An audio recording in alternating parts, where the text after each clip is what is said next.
생존 우선순위 서바이벌 프라이어리티 2025년 7월 16일 파트 2를 진행하도록 하겠습니다. 구독, 좋아요 부탁드립니다. 파트 2의 편집 내용이 되겠습니다. 맨 앞에 편집한 내용은 트럼프가 직접 관세 정책을 지휘함으로 의당 이재명이 직접 대응해야 마땅한 것이다라고 제가 제목을 붙여서 편집을 했습니다. 트럼프가 직접 관세 정책을 지휘함으로 의당 이재명이 직접 대응해야 마땅한 것이다. 소고기 투자 방위비까지 미 요구 쌓여 국내 협상부터 진통. 차대윤 기자가 연합뉴스에서 7월 16일 오후 12시에 보도를 했습니다. 선택과 결정의 시간, 농산물, 알래스카 가스, 국방비 등 민감사항 산정, 전문가, 대통령실 등 정부 최상위 차원 조정 설득 필요한 국면, 미국의 3대 요구, 농산물, 디지털, 자동차, 트럼프 관심, 알래스카 LNG까지. 근데 정부 최상위 차원이 조정하고 설득 필요한 국면이라는 표현했는데 설득을 당할 사람이 아니죠. 거래하자고 하는 건데 협상에 그 전문가가 이런 설득이라는 용어가 과연 합리적인 용어 선택인지 모르겠어요. 농산물 등 민감성의 정부 내 합의부터 진통, 대통령실 나서야. 자, 정부 각 부처 의견 수렴한다는 게 무슨 의미가 있는지 모르겠습니다. 이런 것은 정치적으로 그 해결을 하고 필요한 부분은 법 개정을 해 나가야 된다고 이미 제 견해를 밝혔죠. 그래서 파트 1에서 제가 표현했듯이 조선일보의 취재 종합 견해로 가장 큰 문제가 바로 숨겨진 대미 투자 펀드 요구이다. 4천억 달러 규모를 요구하고 있죠. 일본 수준으로. 그 재원을 마련할 방도가 무엇일까? 한국은행의 지혜를 구해 보라고 얘기를 하고 싶네요. 현재 대통령실 인적 자원은 이를 대응할 인재가 없는 것 같습니다. 죄다 경제에는 젬병인 셈인 것 같아요. 오죽하면 제가 SF 태평양 정횡당 극초대형 선박공장을 생산했겠습니까? 거기다가 친미 매국노적인 미국의 51번째 주가 되자고 했을까요? 1945년 미군 점령에 의한 3년 미군정 속에 태어난 1948년 대한민국 건국 아닙니까? 미 연방에 들어가자고 들이대라. 우리가 먼저 트럼프가 얘기하기 전에 어쩌면 미국이 발을 빼고 사양할 것 같은 같은 느낌이 있습니다. 그런 게 아니고 그냥 독립국으로 하시고 저희가 뭐 영향력을 좀 행사하는 정도로 하시죠. 요렇게 좀 아니 연방에 들어가겠다는데 아마 그 사양할 것 같은 느낌이 들어옵니다. 한국은행 거시금융정책에 대한 권한 확대를 모색하며 규제 당국과의 긴장 고조. 코리아 헤럴드 2025년 7월 15일자 뉴스였습니다. 이재명 정부의 대대적인 조직개혁이 한국의 금융 및 경제기관 전반에 걸쳐 장기적이고 복잡한 협상으로 확대되고 있으며 이는 정부의 기관 역할 균형과 설명 능력을 시험하는 것. 기획재정부, 금융위원회, 금융감독원 등 주요 기관들 간의 책임 재배치 논의가 계속되고 있지만 최고 지도자 자리를 채우는 데는 진전이 더디게 진행되고 있다. 현재로서는 권한 축소를 위한 쪼개기밖에는 못하고 있는 것 같아요. 저는 전에부터 금융위원회하고 금융감독원의 차이를 잘 모르겠다고 제가 얘기를 한 적이 있습니다. 지연은 제한된 개혁의 범위와 구조에 대한 더 깊은 이견으로 인해 발생. 이러한 논쟁이 계속되는 가운데 한국은행 총재가 이창용 총재가 거시금융 정책에서 중앙은행의 역할을 강화할 필요성을 공개적으로 강조함으로써 새로운 전환점을 추가, 국정기획위원회에 대한 저항, 금리하고 또 하나의 해발행 이런 거 이런 거에서 물가하고 이런 것들을 좀 거시경제적으로 한국은행이 권한을 좀 넓혀가겠다 이런 얘기 같습니다. 한국은행은 금융위원회와 금융감독으로부터 주요 규제 권한을 획득하는 방안을 모색하고 있다.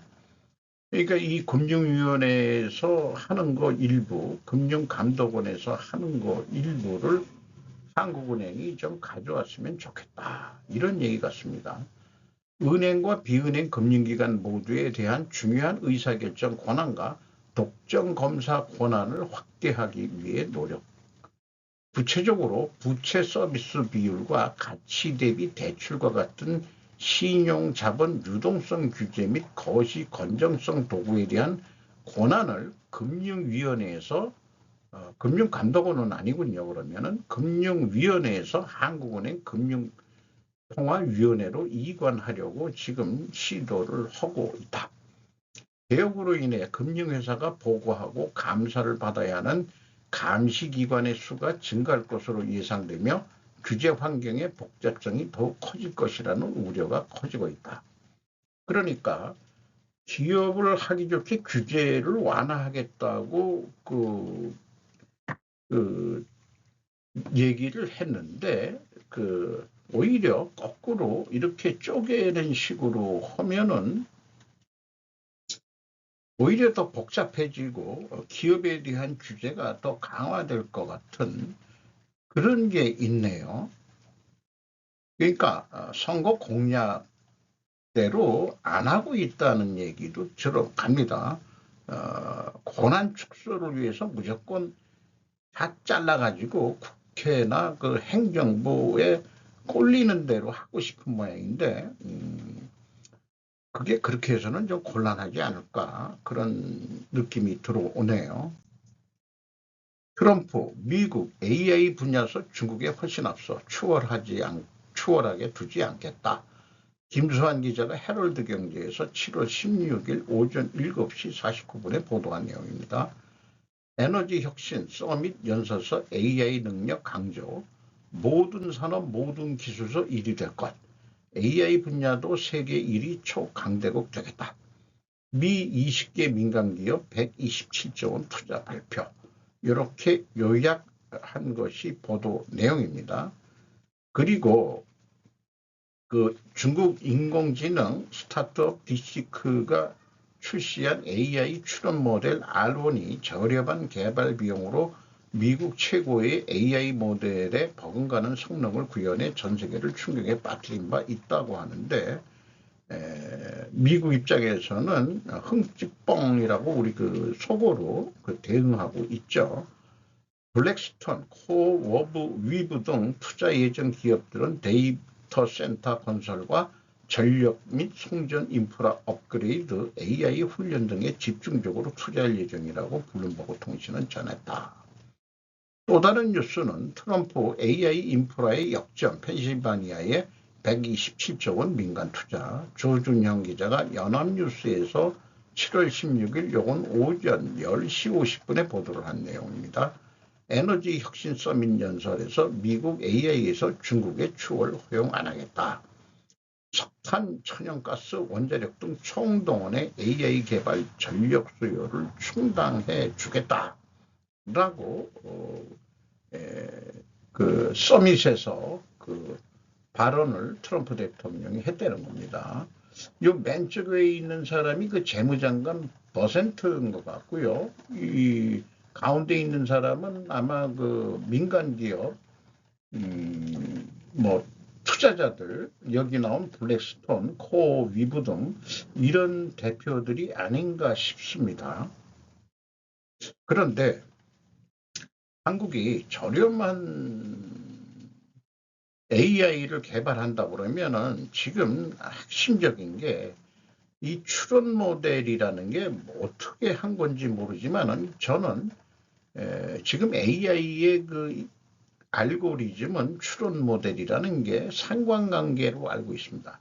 상관관계라는 것은 많은 데이터가 필요합니다. 그러니까 데이터 뱅크가 필요하고 전력 수요가 많이 들어가는데 뭐 제 견해는 아닙니다만은 인과관계, 과학적 사고방식의 세 번째 인과관계 알고리즘을 만약 한국이 성공을 한다면은 적은 에너지로 충분한 AI가 답을 해줄 수 있는 그런 인과관계 모델을 개발해야 되지 않겠냐. 저는 개인적으로 여러 번 이런 견해를 얘기를 했고 이 생존 우선순위 뉴스를 통해서 가끔 가다가 인과관계 그 모델, 인과관계 그 추론을 설명을 해본 적이 있습니다.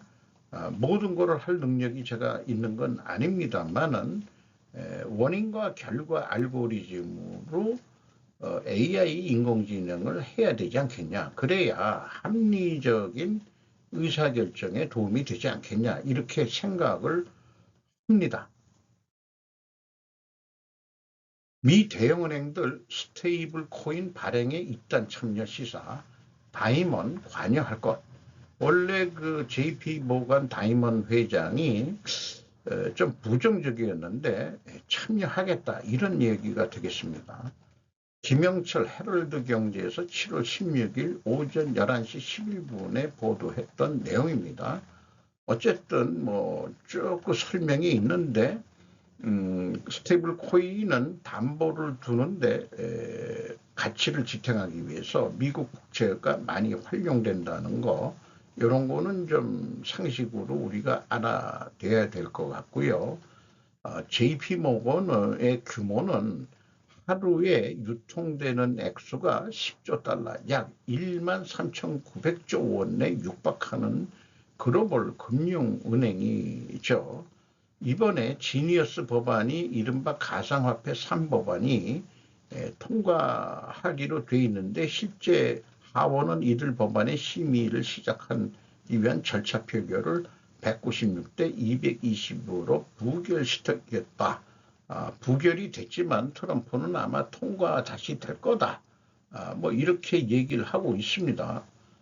제이미 다이먼 대통령 해보시면 어떠냐는 의견도 들어왔었는데 개인 생활을 못할 것 같아요. 그래서 저는 대통령 생각을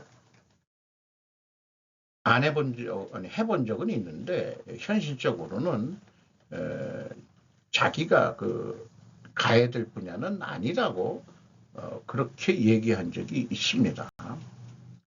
저는 개인적으로 JP 모간의 좀 우호적인 입장을 좀 가지고 있습니다. 쌀값 잡고 표심일라 고이즈미 개혁이 자민당 선거 도박. 송주희 기자가 서울경제에서 7월 16일 오전 11시 16분에 보도했습니다. 참여연 선거 앞두고 쌀개혁 정면 돌파, 도시 소비자 중심 전환, 농촌 반발에 농촌 고령자 지지층 급감, 도시 무당층은 올라가고 일본 인구 변화에 따른 정치적 계산 재편, 참정당으로 표심 이동 충성도 시험. 오늘 20일 일본 참여연 선거를 앞두고 집권 여당인 자민당의 과반 의석 확보가 불투명하다는 판세 전망이 잇따르는 가운데 쌀값 폭등 문제를 해결하기 위해 전면에 나선 고이즈미 신지로 농림수산장이 개혁 드라이브가 이번 선거의 최고 도박이 될 수 있다는 분석이 나오고 있다. 그는 취임 후 불과 2달 만에 기존 농업 유통망을 우회해 정부 비축미를 직접 대형 유통업체에 공급하고 농가의 선급금 지급 관행을 폐지하겠다고 선언했다. 대규모 효율화, 도시 소비자 중심의 정책으로 방향을 전환한 것이다. 실제로 고이즈미 농림상의 개혁은 쌀 5kg 한 포대 가격을 4,300엔에서 3,500원 정도로 낮추는 데 성공했다. 하지만 이런 조치는 농촌 지역에서 자민당에 대한 전통적인 지지를 흔들고 있다고 블룸버그는 전했다.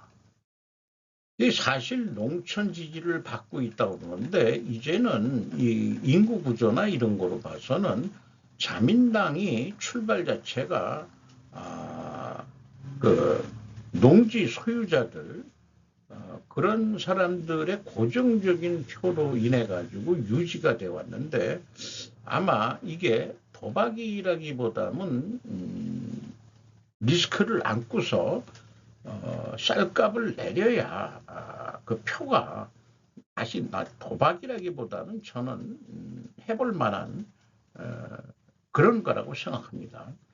그 사진 자체는 그 고이즈미 농림상이 그 주먹밥 같은 거를 먹고 있는 쌀로 만든 그런 사진을 게재했네요. 전국 고이즈미 총리의 그 차남이라고 그러죠. 네. 이게 일본은 정치가 이제 가오파가 된 것 같습니다. 신분 사회가 되는 것 같고 그런 것도 좀 생각이 들어가네요. 전작권 한 수 그럴 가치가 있을까? 무기로 읽는 세상 임청규 한국전략문제연구소 한국일보인데 7월 9일자가 계속 그 검색이 돼서 가져왔습니다. 전작권을 회수하지 않는 상태에서 미국이 주한미군을 빼버린다고 하면 아노미 상태에 빠질 것이라고 주장하는 사람이 있는데 그러나 전제가 잘못됐다. 미군이 빠지는 것 자체가 아노미 상태가 되기 때문이다. 이걸 논리표를 좀 만들어 보려다가 그냥 생략했습니다. 조건을 충족하지 못한 전작권 전환은 곧 한미동맹 와해로 이어진다. 한미동맹은 미국이 필요해서 체결한 것이 아니며 미군은 동일계급의 타군지위를 받지 않는다. 분명 주한미군 사령관의 계급을 낮추려 할 것이고 미일 합동작전 사령부는 더 강화될 것이다. 이미 뉴스가 그렇게 나오고 있죠. 미일 그 종합사령 그 장군은 사성 장군으로 하고 한국의 연합사령 장군은 삼성 장군을 하기로 한다라고 이미 발을 빼고 있습니다. 우리가 자꾸 전작권 내놓으라 이렇게 대고 하니까 미군도 빼겠다 뭐 이런 식으로 얘기를 하고 있고 이 경우 현 정부는 일본 재무장을 가장 많이 도운 정부로 기록될 것이다. 그러니까 전작권을 가져오면은 미군도 좀 빠지고 그러면은 미국이 일본이 보통 국가가 되는데 이재명 정권이야말로 이것을 한다면은 친일 매국 행위가 되는 거로 됩니다. 이적수가 되는 거죠. 게다가 일부 주장과 달리 한국군은 독자적으로 작전을 계획하고 지휘할 능력을 착실히 키워오긴 했다. 그런데 왜 못했을까? 전작권 전환은 감정해야 하는 조건의 문제이기 때문이다. 한국이 연합작전을 주도하고 북한을 스스로 억제할 수준까지 역량을 높여야 가능한 것이다. 따라서 최소한 지휘통제, 감시, 정찰, 미사일 방어 능력은 필수다. 그래서 작전권을 가져와서 우리가 한다면은 추가 예산이 지휘통제부의 그 전술 데이터 링크 시스템 링크 20이라는 게 있는데 함정과 항공기 각군지휘소 KJICS 이게 뭐 340개인가 그렇게 되는데 그게 한 2조 3천억 정도 들어가고 대북 감시 정찰에서 SAR 위성 6기, EOIR 위성 6기, 조기경보 위성 3기, 그 시긴트 위성 2기가 추가되어 있는데 이 예산이 7조 6,500억이고 시긴트 수집용으로 AEWC 4대 외 미군목 4대 6조 7천억 여기죠. 시긴트 RC-12X를 대체할 RQ4 글로벌 호크 4기 평시 정찰 예산 요거는 소개고요. 이게 1조 2천억. 그래서 이걸 다 더하면 17조 8,500억이 들어가고 북핵 방어용으로 PAC-3 8개 포대를 대체할 천궁 2 8개 포대를 추가해야 되는데 3조 7,600억이 들어간다. 토탈 매년인지 어떤지 모르지만 21조 6,100억 원이 추가로 들어간다는 거예요. 결국 최소 21조 6,100억 원의 추가 예산 없이는 전작권 전환에 필요한 최소한의 방어 역량 확보도 불가능하다.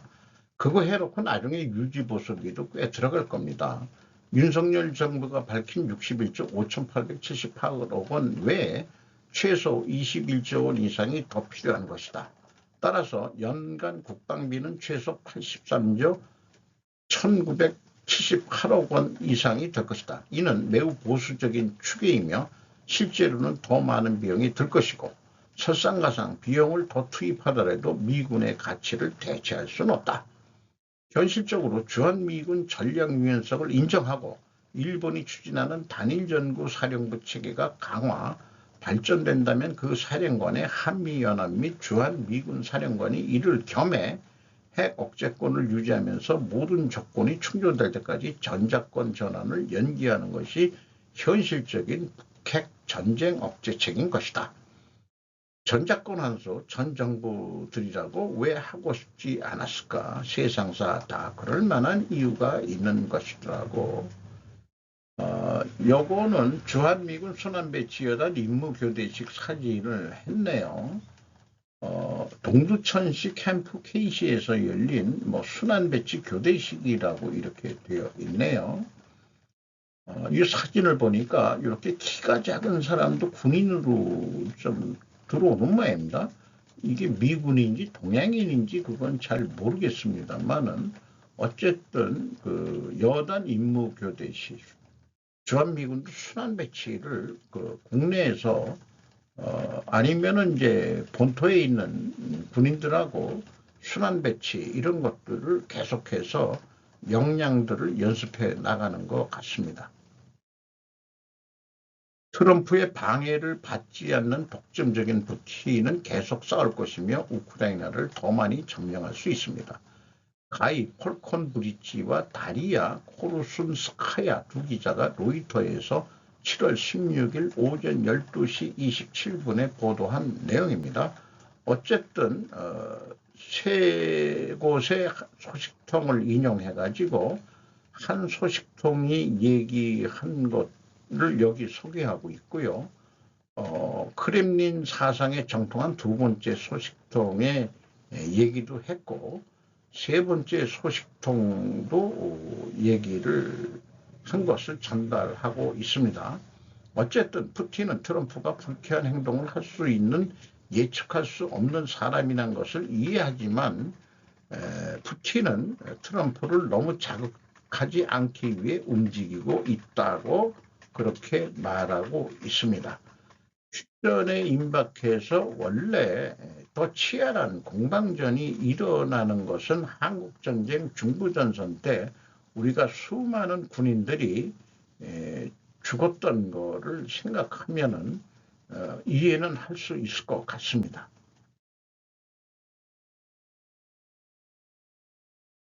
중국, 일본 방위백서의 반발, 중국 위협 부추기지 말라. 데일리 아사히죠. 아사히 뉴스. TV인가? TV는 아니죠. 데일리를 대리. 중국 외교부가 일본의 방위백서에 대해 중국이 일본 주변에서 군사활동을 활발히 하고 있다며 강한 우려를 표명한 데 대해 단호히 반대한다고 반발했다. 15일 공개된 방위백서에서는 중국 군기의 영공 침범과 중국 해군 항공모함의 일본 주변 항행에 대해 활발한 군사활동이 우리나라 안전에 심각한 영향을 미칠 수 있다고 지적하고 있습니다. 이에 대해 중국 외교부는 15일 회견에서 잘못된 인식에 근거해 이른바 중국 위협을 붙이고 있다며 강렬한 불만을 표명하고 단호히 반대한다고 비판했다. 또 일본 측에 엄정한 건의를 했다고 밝히고 국방건설과 군사활동은 정당하고 합리적이라고 주장했다. 이 댓글이 있습니다. 야마구치료 도쿄국제대학 국제전략연구소 준 교수가 중국의 일방적인 현상 변경과 부추김, 운전 같은 군사 행동이 문제다 이렇게 얘기를 했고 나머지는 줄였고요. NAM 뭐라는 아이디를 가진 사람이 장문에 댓글을 썼는데 이렇게 주변에 자꾸 왔다 갔다 하는 것은 이것은 살라미 전술이며 조금씩 기정사실을 쌓아가는 수법입니다. 일본은 상황에 익숙해져 있습니다만 그것이 중국의 목적입니다. 대만 유사시에 연동하여 센카쿠 제1, 다음은 오키나와 제2, 그리고 일본 전체 제3열도선에 미치는 영향에 상정돼야 됩니다. 이런 쪽으로 얘기를 하고 있습니다. 어쨌든 일본이 여러 가지 그 헌법 개정이 시급한데 그러면은 네가 전쟁에 나가라 하는 사람이 있지만 이것은 논의에서 사실 비겁하게 도망칠 뿐 아니냐. 네가 나가라 이런 얘기는 누구나 할 수 있고 그것은 토론을 안 하겠다. 일본도 언젠가는 보통 국가가 되려고 하겠죠. 전쟁을 할 수 있는 나라. 근데 현실적으로 지금 이미 그렇게 된 것 같습니다. 손중이 인간이 프로그래밍하는 시대는 눈앞에서 끝나가고 있다. 시넷 재팬이라고 쭉 그 소개를 했는데 어쨌든 그 AI가 이제 프로그래밍도 AI가 하게 만들겠다. 사원 1명당 AI 에이전트를 1000개 이상 갖게 한다고 역설 이렇게 했답니다. 또 부모의 AI 에이전트가 있고 자녀의 AI 에이전트를 개발하도록 하겠다는 구상도 밝혔답니다. 할시네이션은 사소한 문제다. 할시네이션이라는 게 뭐냐? AI가 당당하게 거짓말하는 걸 이른바 할시네이션이라는 건데 일시적인 사소한 문제라고 치죠. 기술의 진보로 해소된다며 인간도 제멋대로의 생각과 기억의 차이는 자주 있지 않습니까? 이렇게 얘기를 하면서 이게 자사 이벤트에 등단해서 얘기했다는 거죠. 그렇게 인간이 프로그래밍하는 시대도 지났다. 이렇게 얘기하는데 다만 미국 관세 협상에서 4천억 달러의 국부 펀드를 만들어 주겠다. 이렇게 먼저 제안한 사람이 또 손정희 씨라고 되어 있죠. 어쨌든 큰 줄거리를 잡고 가고 있는 것 같습니다. 어쨌든 우리나라는 AI 저는 알고리즘에 대해서 추론 알고리즘에 대해서 잘 모르겠습니다만은 그 인과관계라는 게 뭔가 해결책이 되지 않겠냐 이런 생각을 해보게 됩니다. 인간보다 더 논리적으로 합리적으로 의사결정을 하는데 도움이 될 수 있는 AI 시대가 돼야 되지 않을까 이렇게 기대를 하게 됩니다. 파트 2까지 오늘 진행했습니다. 좋은 하루 되시기 바랍니다.